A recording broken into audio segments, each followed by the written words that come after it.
ಭಗವಂತನನ್ನು ಹೇಗೆ ಪ್ರಾರ್ಥನೆಯನ್ನು ಮಾಡಬೇಕು, ಏನು ಕೋರಿಕೆಗಳನ್ನು ಭಗವಂತನಲ್ಲಿ ಕೇಳಬೇಕು ಅಂಥೇಳಿ ಶಾಸ್ತ್ರ ಏನು ಹೇಳುತ್ತೆ ಅಂದರೆ, ಅನಾಯಾಸೇನ ಮರಣಂ ವಿನಾ ದೈತ್ಯೇನ ಜೀವನಂ ದೇಹಾಂತೆ ತವ ಸಾನ್ನಿಧ್ಯಂ ಪಾಹಿ ಮಾಂ ಪರಮೇಶ್ವರ ಅಂಥೇಳಿ ಹೇಳುತ್ತೆ. ಏನಪ್ಪ ಇದ್ರ ಅರ್ಥ ಅಂದಲ್ಲಿ, ಅನಾಯಾಸೇನ ಮರಣಂ, ಅನಾಯಾಸದಿಂದ ಮರಣವನ್ನು ಕೊಡಬೇಡ.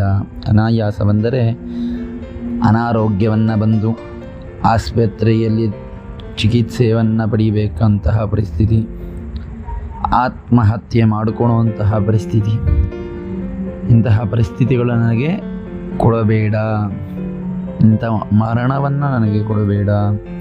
ವಿನಾ ದೈತ್ಯೇನ ಜೀವನ, ಇನ್ನೊಬ್ಬರ ಹತ್ರ ಕೈ ಚಾಚುವಂತಹ ಪರಿಸ್ಥಿತಿ ನನಗೆ ಬೇಡ. ಇನ್ನೊಬ್ಬರ ಹತ್ರ ಕೈ ಚಾಚೋದು ಯಾವಾಗ? ನನ್ನ ಹತ್ರ ಏನೂ ಇಲ್ಲದಾಗ ನನಗೆ ಸಂಪೂರ್ಣವಾಗಿ ಕೊಡು ಭಗವಂತ.